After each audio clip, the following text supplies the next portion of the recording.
¿Qué tal, amables amigos? Tengan ustedes muy buenas noches, que el Señor les bendiga. En estas últimas parábolas que hemos estudiado, la del vestido de boda y la de la levadura, hemos podido apreciar cómo se produce en la vida de la persona natural, es decir, del hombre caído, pecaminoso, cómo se produce el proceso de cambio, cómo el poder de lo alto puede transformar una vida y darle las características que el cielo espera para que podamos ser ciudadanos finalmente de ese reino. ¿Qué constituye en realidad la esencia del Evangelio del Reino? Quiero compartir con ustedes los primeros pensamientos en esta noche. Están en la primera epístola del apóstol San Pedro, el capítulo 1. Desde el verso 3 en adelante leemos lo siguiente.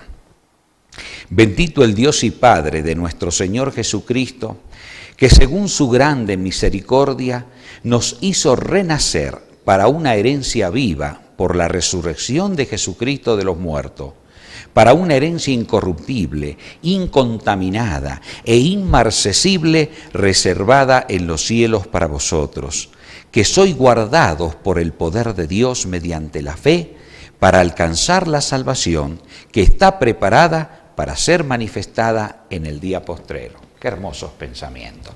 A través del Evangelio, la esencia misma de esa verdad gloriosa es que nosotros podamos renacer y por la resurrección de Jesucristo finalmente alcanzar la resurrección de los muertos, para una herencia incorruptible, dice, inmarcesible, reservada para nosotros en los cielos. Ahora, más adelante dice el apóstol algo muy interesante. Dice que los profetas que profetizaron de la gracia destinada a vosotros, es decir, todos aquellos instrumentos, aquellos amanuenses de Dios que escribieron las sublimes verdades que están registradas ahí en el sagrado libro de Dios, dice que estos hombres escribieron y cuando ellos lo hacían, dice, inquirieron y diligentemente indagaron acerca de esta salvación. Ellos querían conocer y comprender. Todavía el Salvador no había venido a la tierra, pero cuando los profetas eran inspirados y escribían acerca de la misión de Él, en su interés, en su anhelo, era conocer y comprender en qué consistiría la llegada del Mesías Redentor. Sigue diciendo, escudriñando qué persona y qué tiempo indicaba el Espíritu de Cristo que estaba en ellos, el cual anunciaba de antemano los sufrimientos de Cristo y las glorias que vendrían tras ellos. A esos se les reveló que no para sí mismo, sino para nosotros administraban las cosas que ahora os son anunciadas, por lo que os han predicado el Evangelio por el Espíritu Santo enviado del cielo, cosas en las cuales anhelan mirar los ángeles. Apreciado amigo, aquellos profetas que escribieron de esta revelación gloriosa de Jesucristo como el Mesías prometido, del Evangelio del Reino y de la gracia, ellos inquirieron, indagaron, pero ellos escribieron para aquellos que finalmente iban a ver la manifestación del Señor Jesucristo en esta tierra. Y termina diciendo que estos temas, estas verdades, anhelan aún mirarla a los ángeles. ¿Se imaginan ustedes los seres celestiales, los ángeles perfectos, llenos de gloria, llenos de sabiduría? Sin embargo, para ello se asombran al ver cómo el Dios Todopoderoso se encarnó en la persona humana de nuestro Señor Jesucristo. Cómo Jesús tuvo que dejar en los atrios celestiales su gloria y venir a este mundo a nacer como un hombre más para poder llevar la delantera en la redención humana, para poder alcanzar un carácter y atribuirnos a nosotros esos méritos para que nosotros ahora podamos llegar a ser nuevamente hijos de Dios. Qué hermosa gloria realmente que encierra el Evangelio del reino de nuestro Señor Jesucristo. Realmente cuando nosotros captamos y contemplamos la dimensión de esta sabiduría, la mente se abre, la mente se expande porque empezamos a ver algo que antes no lo captábamos ni lo comprendíamos. Por ejemplo, uno de los casos bien interesantes en la Biblia es la vida del patriarca Job. Todos aquellos que hayan leído la vida de este patriarca se darán cuenta que pasó por una prueba realmente terrible. Una prueba que yo no sé si habrá habido algún otro hombre en la tierra, aparte de nuestro Señor Jesucristo, que tuvo que experimentar una prueba tan terrible como la que experimentó el patriarca Job. Satanás destruyó todos sus bienes, destruyó sus hijos, lo enfermó a él de pies a cabeza y por supuesto el patriarca no entendía todo esto y él pensaba que eran pruebas que Dios le mandaba, pero aún así él dijo: aunque él me matare, yo en él confiaré. Pero finalmente Dios le muestra a Job que no fue él el que lo dañó en la forma que lo dañó. Si bien es cierto que Dios permitió esa prueba, es porque sabía que su siervo iba a soportarla por el poder que él le iba a impartir. Pero finalmente observemos las palabras de este patriarca. Cuando realmente Dios se le revela, él expresa palabras como la que encontramos en el capítulo 42, versículos 1 al 6. Dice allí: respondió Job a Jehová y dijo: yo conozco que todo lo puedes y que no hay pensamiento que se esconda de ti. ¿Quién es el que oscurece el consejo sin entendimiento? Por tanto yo hablaba lo que no entendía, cosas demasiado maravillosas para mí que yo no comprendía. Oye, te ruego, y hablaré, te preguntaré y tú me enseñarás. De oídas te había oído, mas ahora mis ojos te ven, y por tanto me aborrezco y me arrepiento en el polvo y en la ceniza. Qué tremendo que es cuando el ser humano reconoce que en Dios está todo lo más sublime, lo más hermoso, lo más glorioso, el amor manifestado de Él hacia nosotros, y que a veces las circunstancias de la vida nos hacen parecer como que si Él se hubiera olvidado de nosotros, pero no es así. En Él vivimos, nos movemos y somos. Cada latido de nuestro corazón está revelando que Él nos está impartiendo la vida a cada momento. Sí, amigo, cuando realmente nosotros nos ponemos en contacto con la Sagrada Escritura, podemos experimentar la gloria de esta sabiduría. Con cuánta razón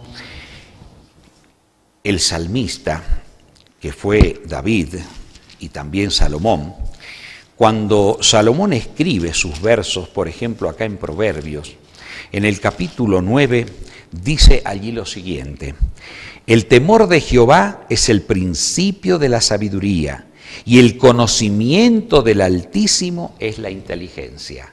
Sí, amigo, la sabiduría por antonomasía, por excelencia, es la que proviene de parte de Dios. ¿Y en qué consiste esa sabiduría? Allí en Proverbios 8:13 dice: el temor de Jehová es aborrecer el mal, la soberbia, la arrogancia, el mal camino y la boca perversa aborrezco. Amigos, todos nosotros somos conscientes en qué grado nuestra naturaleza ha caído. Pero cuando alcanzamos la sabiduría del cielo, comenzamos a experimentar un cambio, una transformación en la personalidad. Es el poder maravilloso del Evangelio del reino de nuestro Señor Jesucristo. Cuando el salmista percibía que su existencia se la debía al Todopoderoso, expresa palabras como la que encontramos allí en el Salmo 139 y dice así: porque tú formaste mis entrañas, tú me hiciste en el vientre de mi madre. Te alabaré, porque es formidable, maravillosas son tus obras. Estoy maravillado y mi alma lo sabe muy bien. No fue encubierto de mí tu cuerpo, mi embrión vieron tus ojos y en tu libro estaban escritas todas aquellas cosas. Sí, amigo, cuando el hombre comprende que su existencia no es fortuita, no es casual, no se debe a una serie de circunstancias antojadizas de la naturaleza, como lo presentan los conceptos evolucionistas de los orígenes, que somos partículas evolucionadas de una forma baja de la vida vegetal y animal. No, somos hijos de Dios en el sentido pleno de la palabra. Él nos hizo a su imagen y semejanza, aunque el pecado estropeó esto en nosotros, pero Él nos hizo a su imagen y semejanza. ¿Por qué lamentablemente la mayoría no alcanza a comprender, no alcanza a visualizar esta gloria? Lamentablemente es porque han tejido toda su existencia en el conocimiento de las cosas, pero lamentablemente con la trama y urdimbre, con esa serie de tejidos, ¿verdad?, de ideas filosóficas y de conceptos equivocados sobre nuestros orígenes. Más o menos les pasa a los seres humanos como aquella fábula holandesa. Había una arañita muy, dice, inteligente que vivía arriba de las vigas de un establo. Entonces descendió a través de su delgado hilo y vio un panorama bastante agradable donde tejió su telaraña, y allí comenzó ella a comer, había bastante alimento, y bueno, después que pasó el tiempo, ella se sentía muy a gusto en su ambiente, y de repente dice que caminando un día por su tela de araña, observó y vio ese delgado hilo que venía de arriba y se perdía en la oscuridad en la viga del establo. Y entonces ella dijo, ¿y para qué existe este hilito? Me parece que este hilito está de más. Creo que puedo vivir sin ese hilito. Así que decidió cortar el hilito y ni bien lo hizo, todo su mundo se le desboronó y se le vino abajo. Es decir, se olvidaba que su existencia se debía al hilo que venía de arriba. Los seres humanos han hecho exactamente lo mismo. Han llegado a eclipsar la gloria de Dios, el mensaje de nuestra existencia, por las falsas luces de las huecas y vanas filosofías de este mundo que lamentablemente nos han llenado de ideas concerniente a nuestro origen desconectado totalmente del Dios Todopoderoso. Con cuánta razón el apóstol Pablo lo dice allí al escribir a los cristianos de Corintios. En la primera carta a los Corintios, el capítulo 2, el apóstol San Pablo expresa y dice lo siguiente. Primera de Corintios, el capítulo 2, dice allí desde el verso 1 al 8, así que hermanos, cuando fui a vosotros para anunciaros el testimonio de Dios, no fui con excelencia de palabra o de sabiduría, pues me propuse no saber entre vosotros cosa alguna, sino a Jesucristo y a este crucificado. Pablo era un erudito, era miembro del Sanedrín judío, inclusive fue perseguidor de la iglesia cristiana. Pero cuando él comprendió quién era Jesús y tuvo un encuentro personal con el Señor y le reveló el Evangelio del Reino en forma muy personal, aquel apóstol se dio cuenta que toda su sabiduría era nada comparada con el ministerio redentor de la persona de Jesús. Y hablando un poco acerca de aquellos que rechazan este Evangelio, dice así el apóstol: hablamos sabiduría de Dios en misterio, la sabiduría oculta, la cual Dios predestinó antes de los siglos para nuestra gloria, la que ninguno de los príncipes de este siglo conoció, porque si lo hubieran conocido, nunca habrían crucificado al Rey de Gloria. O sea, el apóstol le está destacando que es una sabiduría que realmente, si no se conoce, se rebelan contra ella, y eso fue contra la persona de nuestro Señor Jesucristo. Él estuvo en este mundo, la luz del mundo vino a este mundo. En medio de las tinieblas resplandeció, dice el apóstol Juan, pero los hombres amaron más las tinieblas que la luz. O sea, la causa entonces es que los hombres lamentablemente creen que su sabiduría es mucho mayor que la sabiduría del Todopoderoso. La sencillez del Evangelio del Reino, que hasta un niño lo puede entender, tiene una sabiduría suprema, gloriosa, que cuando nosotros las comprendemos, como nos enseñaron las parábolas anteriores, comienza un desarrollo y un crecimiento de nuestras facultades superiores y de todo nuestro ser para gloria de Dios. Tan amplia era la visión que nuestro Señor Jesucristo tenía de todas las cosas. Ya hemos visto en diferentes parábolas, y vamos a verlo ahora desde otro ángulo, el Señor Jesucristo tomaba los ejemplos de las cosas que Él mismo había creado. Todo en la naturaleza atestigua de un poder sobrenatural. Y no es para menos. El apóstol San Pablo, escribiéndole a los cristianos de Colosa, le dice a ellos algunas palabras muy interesantes. Allí en el capítulo 1 del libro a los Colosenses, hablando acerca del Señor Jesucristo, dice el verso 16-17, porque en Él fueron creadas todas las cosas, las que hay en los cielos y las que hay en la tierra, visibles e invisibles, sean tronos, sean dominios, sean principados, sean potestades, todo fue creado por medio de Él y para Él. Y Él es antes de todas las cosas y todas las cosas en Él subsisten. Y Él es la cabeza del cuerpo, que es la iglesia, el que es el principado, el primogénito de entre los muertos para que en todo tenga la preeminencia. O sea, ¿qué está destacando acá el apóstol? Al decir que Él creó todas las cosas y todas las cosas en Él subsisten, querido amigo, aquel que inspiró las Sagradas Escrituras es el creador de la naturaleza. Por lo tanto, entre la naturaleza y las Escrituras tiene que haber una armonía perfecta. No como muchas veces se lo pinta, que la Biblia dice una cosa y supuestamente la naturaleza revela otra. Por el contrario, aquel que creó la naturaleza sabía muy bien cómo tomarla para ilustrar grandes y sublimes verdades del reino de los cielos. Por eso el Señor Jesucristo siempre veía un camino para llegar a cada mente y a cada corazón. Cada oído estaba abierto para las enseñanzas que Él podía impartir, tomando diferentes canales, pero finalmente para llegar a la mente y al corazón de cada uno de ellos. Por ejemplo, en el Sermón del Monte, cuando Él hablaba a aquellas multitudes que ya lo hemos dicho tantas veces, bien heterogéneas, que se arrimaban alrededor y al entorno de Jesús, esas multitudes sufrían también, como lo sufrimos nosotros, angustia, ansiedad, preocupación por afanes de la vida, por el trabajo. Ahora, imaginémonos en aquella época cuando gobernaba Roma. Prácticamente las multitudes estaban viviendo una etapa muy angustiosa bajo un gobierno opresor como era el gobierno de Roma, que la Biblia lo identifica fuerte como el hierro y la historia dice que efectivamente así fue. El historiador Gaussen, por ejemplo, para hablar acerca de Roma, dice, Roma, dice, fue el imperio que llegó a usar el hierro como instrumento para sus espadas, para su yelmo, para su casco, para su coraza. Pero no solo era eso, el físico de los romanos, dice, era un físico de hierro. Apenas los espartanos se le llegaron a comparar en la destreza y en el manejo de las armas. Pero dice este historiador, no solo era eso, el corazón de los romanos era de hierro, hacían correr la sangre como agua. Así que se imaginan ustedes, los ciudadanos de los días de Cristo vivían bajo ese gobierno opresor. Así que los corazones de los seres humanos deben haber estado muchas veces muy oprimidos por las circunstancias adversas de la vida.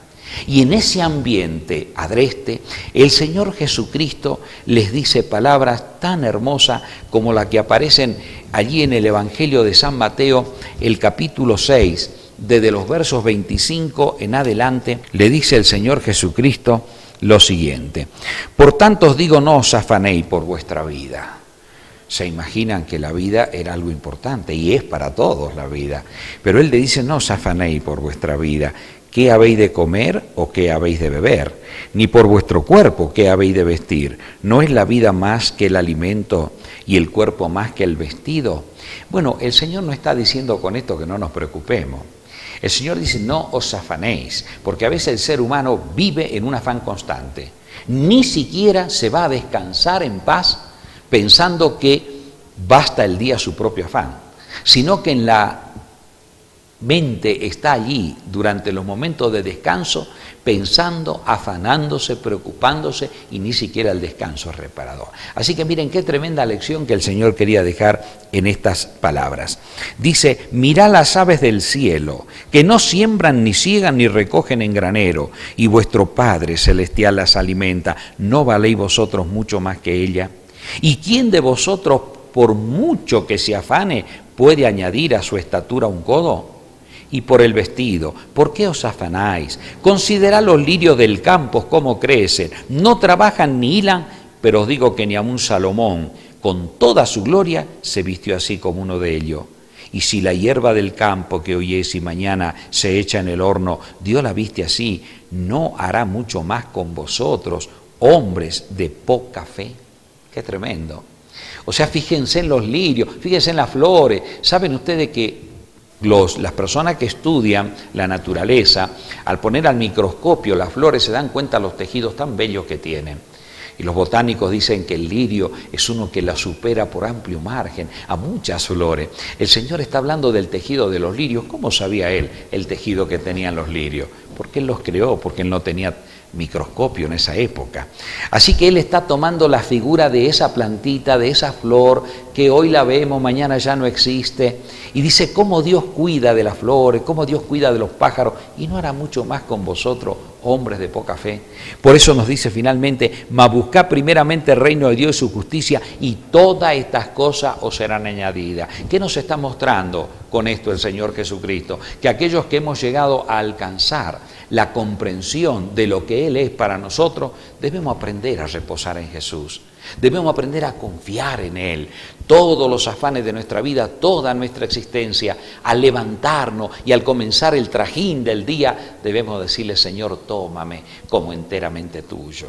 Hoy pongo todos mis planes a tus pies para que tú puedas realizar a través de mí todo aquello que tú quieras hacer. Esa es la dependencia de la oveja, esa es la confianza que debemos tener cuando hemos nacido para el reino de los cielos. En la parábola que vamos a estudiar el día de hoy, la encontramos solamente en el Evangelio de San Marcos.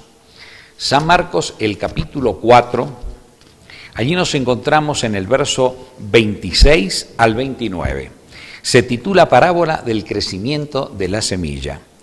Dice así, decía además, así es el reino de Dios, como cuando un hombre echa semilla en la tierra y duerme y se levanta de noche y de día, y la semilla brota y crece sin que él sepa cómo, porque de suyo lleva fruto la tierra, primero hierba, luego espiga, después grano lleno en la espiga. Y cuando el fruto está maduro, enseguida se mete la hoz, porque la siega ha llegado. Al igual que la instrucción que el Señor dio a Nicodemo, ¿recuerdan? Allí en San Juan capítulo 3, versículo 8, que dice que el viento sopla y no sabemos de dónde viene ni a dónde va, así es todo aquel que es nacido del Espíritu. Es decir, el viento nosotros no lo vemos, vemos los efectos del viento, pero no lo vemos al viento. Se levanta la tierra, se levantan las hojas, caen los objetos, el viento tiene un poder tremendo, pero al viento en sí no lo vemos. De igual manera, en esta parábola, el Señor Jesucristo está ilustrando cómo se produce el proceso de desarrollo de una semilla, cómo germina la semilla en la tierra, cómo se desarrolla hasta ser una planta, cómo finalmente hay fruto en esa planta.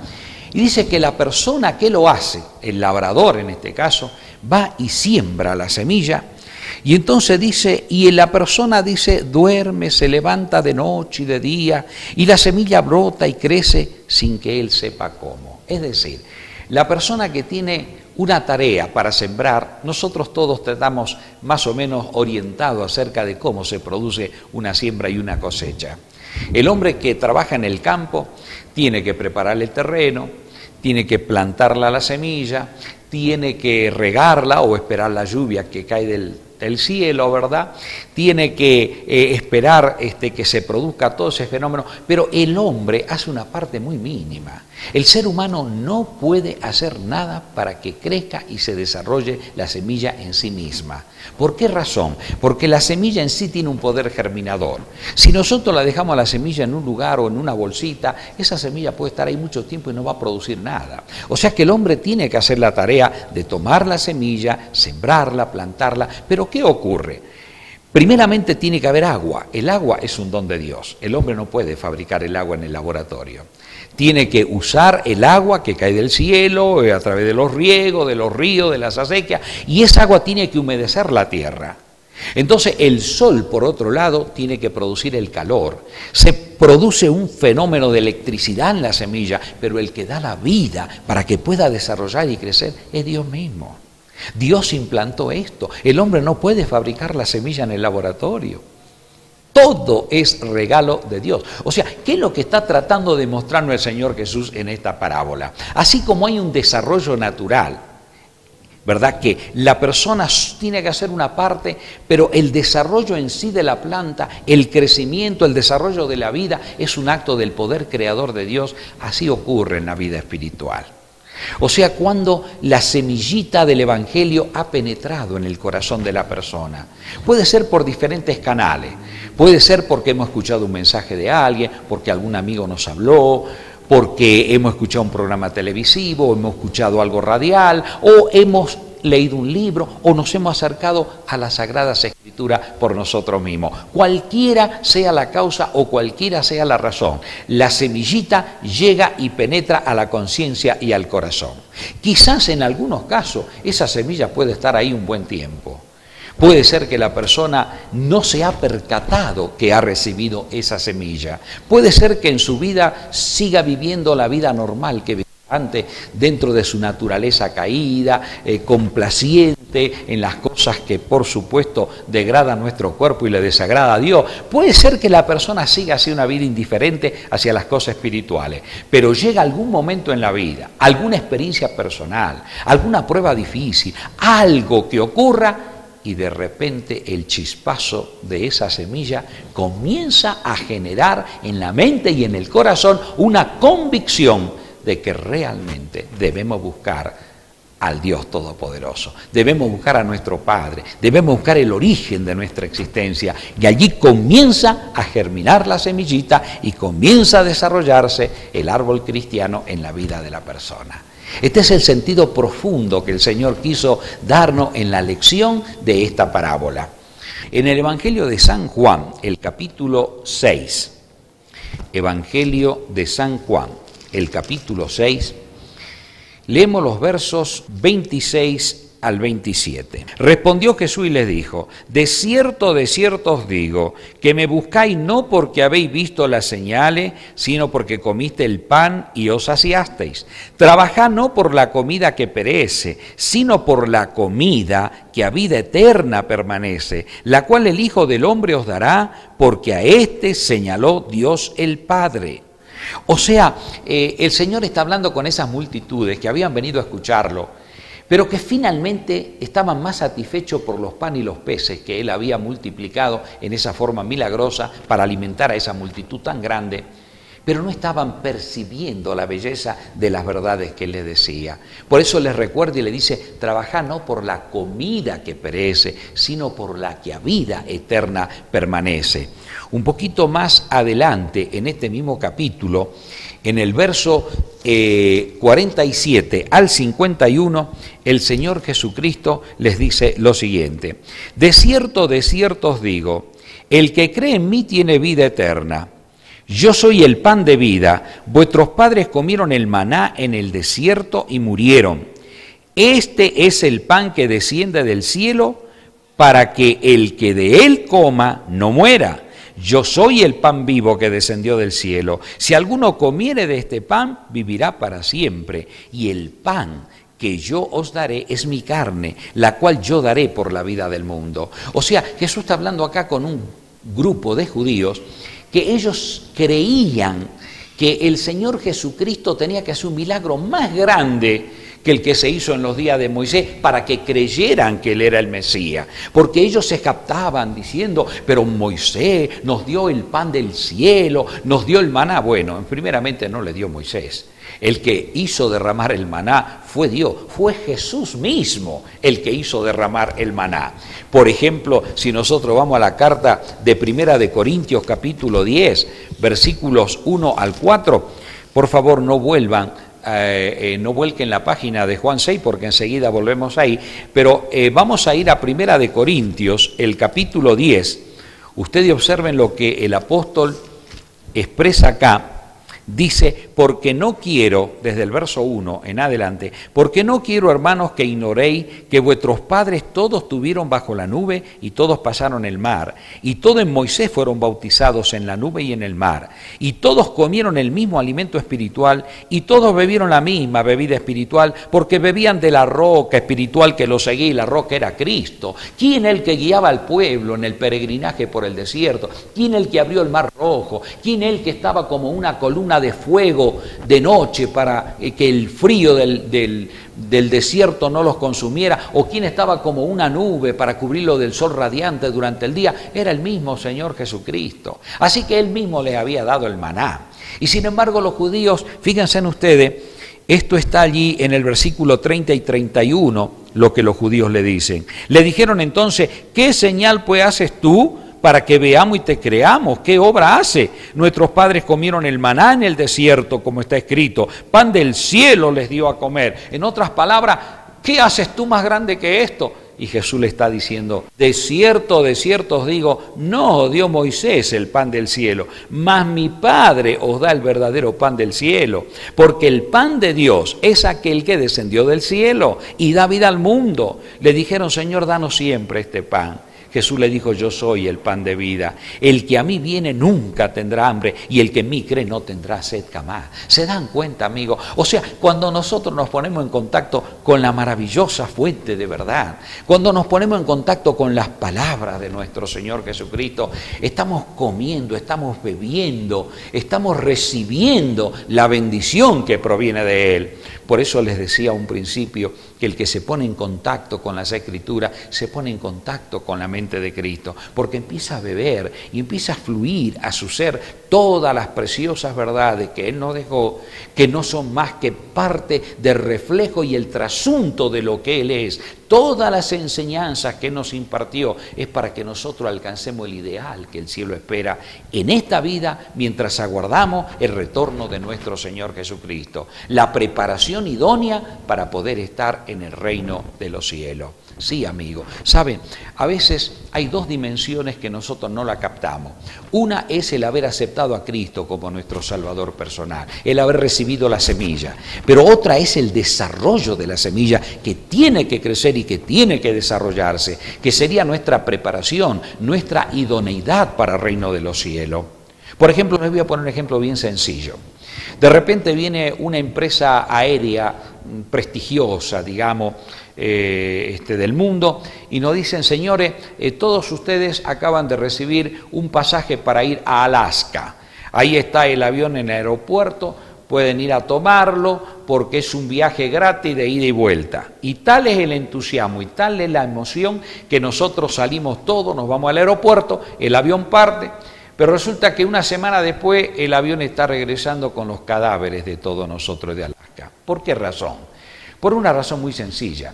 Nosotros recibimos el pasaporte para ir a Alaska, el pasaje para ir a Alaska, pero no tuvimos la preparación para ir a Alaska, un lugar de frío intenso, bajo cero. Entonces, ¿qué ocurrió? La emoción de ir y de viajar nos llevó a no prepararnos. Así ocurre con mucho en el marco del Evangelio. Creen que cree en el Señor Jesucristo y serás salvo tú y tu casa. Cree que solo por decir yo acepto a Jesús ya las cosas están bien. No, tenemos que nutrirnos, tenemos que comer de su voluntad, tenemos que aprender a caminar como hijos de Dios, así como comemos todos los días por lo menos 3 alimentos cotidianos para tener fuerza física y desarrollar nuestro ser. De la misma manera tenemos que comer el nutriente espiritual para desarrollar las facultades espirituales. Estas no vienen por sí solas. El hecho de que hayamos aceptado a Cristo como nuestro Salvador no significa que no sigamos creciendo en Él. Eso es lo que dice el apóstol San Pedro en su carta. Vamos a leer las palabras que vierte el apóstol San Pedro. En la primera de Pedro, el capítulo 2, versículo 1 y 2, él dice lo siguiente. Dice, desechando pues toda malicia, todo engaño, hipocresía, envidia, y todas las distracciones. Noten que acá tiene que haber un desarrollo. Dice desechando, dejando de lado aquellas cosas que formaron parte de nuestra vida. Desead como niño recién nacido la leche espiritual no adulterada, la palabra de Dios pura, para que por ella ¿qué hay para la salvación? Hay un desarrollo, hay un crecimiento. Así como crecía la planta, así tiene que crecer el cristiano también. Si es que habéis gustado, dice, la benignidad del Señor, si es que realmente habéis gustado, pues aliméntate todos los días, nútrete de su palabra, pon digamos en práctica las verdades en ella aprendidas. No seamos solamente cristianos por precepto, sino seámoslo también por ejemplo. ¿Por qué? Porque nuestra vida tiene que desarrollar esos atributos. El mismo apóstol en la segunda carta, el capítulo 1, en los versículos 5 al 8, dice así: vosotros también, poniendo toda diligencia, por esto mismo añadid a vuestra fe virtud, a la virtud conocimiento, al conocimiento dominio propio, al dominio propio paciencia, a la paciencia piedad, a la piedad afecto fraternal y al afecto fraternal amor. Porque si estas cosas están en vosotros y abundan, no dejarán estar ociosos ni sin fruto en cuanto al conocimiento de nuestro Señor Jesucristo. Esos son los peldaños de superación que debe haber en la vida cristiana, añadiendo virtud a virtud. Ese es el desarrollo de la planta, ¿verdad? Y eso tan solo lo hace el poder de Dios. Cuando nosotros nos ponemos en contacto con su palabra, el poder de Dios comienza a transformarnos. En el capítulo 3 y el verso 18 de la segunda carta del apóstol Pedro dice: antes bien creced en la gracia y el conocimiento de nuestro Señor y Salvador Jesucristo. A Él sea gloria ahora y hasta el día de la eternidad. Amén. Sí, amigo. El árbol cristiano debe desarrollarse. En esta parábola el Señor nos muestra que aunque se haya hecho una parte, estudiar, conocer, orar, meditar, pero el que da el crecimiento es Dios. Él es el que nos va impartiendo, ¿verdad?, cada día esos atributos que nuestro Señor Jesucristo formó en su vida para cada uno de nosotros. ¿Cómo crecía el apóstol San Pablo? La carta que él escribe a los cristianos de Filipenses, el capítulo 3, versículo 12 al 14, dice allí: no que lo haya alcanzado ya, ni que ya sea perfecto, sino que prosigo por ver si logro hacer aquello por lo cual fui también nacido de Cristo Jesús. Hermanos, yo mismo no pretendo haberlo ya alcanzado, pero una cosa hago, olvidando ciertamente lo que queda atrás y extendiéndome a lo que está delante, prosigo a la meta, al premio del supremo llamamiento de Dios en Cristo Jesús. O sea, noten las palabras del apóstol. Hay personas que creen que con haber conocido a Cristo ya es suficiente, salvo para siempre salvo. No, el apóstol dice: queridos hermanos, yo no lo he alcanzado, ni ya soy perfecto. Yo estoy olvidando lo que queda atrás y prosigo hacia la meta. Allí está el blanco supremo, que es el carácter de Cristo. Ese es el molde que nosotros debemos ir adquiriendo en nuestras vidas. Nunca vamos a poder igualar al modelo, pero no seremos aprobados por Dios si no lo copiamos.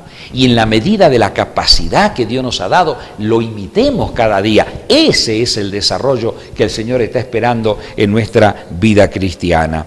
Finalmente, en la parábola, volviendo al Evangelio de Marcos, el capítulo 4, dice: porque de suyo lleva fruto la tierra, primero hierba, luego espiga, después grano lleno la espiga. O sea, está hablando en la fase final del desarrollo de la vida cristiana. Y entonces dice: y cuando el fruto está maduro, enseguida se mete la hoz, porque la siega ha llegado. Sí, amigo, si tú te desarrollas, hermano querido, si tú experimentas en tu vida ese desarrollo, ten la plena certidumbre de fe que cuando el Señor venga en gloria y majestad, ese reino inmarcesible de gloria que Él nos reserva para nosotros, nos será otorgado.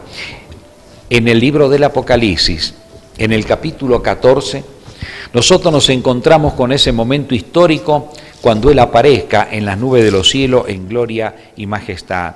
Dice el verso 14: miré y he aquí una nube blanca, y sobre la nube uno sentado semejante al Hijo del Hombre, que tenía en la cabeza una corona de oro y en la mano una hoz aguda.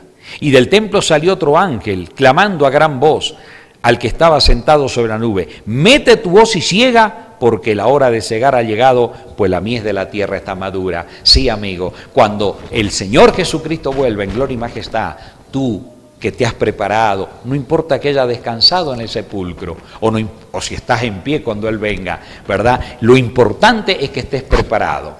Así como las vírgenes prudentes, llenas del Espíritu, llenas del conocimiento del Señor. Y tenemos la plena certidumbre de fe que el Señor nos recogerá para su granero celestial. Apreciado amigo presente en esta noche, que Dios te bendiga. Que realmente hagas el centro de tu vida, el nutriente y el alimento de la palabra de Dios. La palabra de Dios tiene vida. La palabra es verdadero nutriente. Mi palabra es verdadera comida y mi sangre verdadera bebida. Es decir, el sacrificio expiatorio hecho de Él por nosotros en el Calvario. Que Dios te bendiga, que en esta parábola haya aprendido una gran lección, que realmente el desarrollo de la vida cristiana la debemos a nuestro Padre Celestial. Él nos pide solamente que nos nutramos de su palabra, que pongamos en práctica su voluntad, y Él nos da el poder para la victoria. En Él crecemos y en Él nos desarrollamos. Que el Todopoderoso te bendiga. Es mi deseo y mi oración.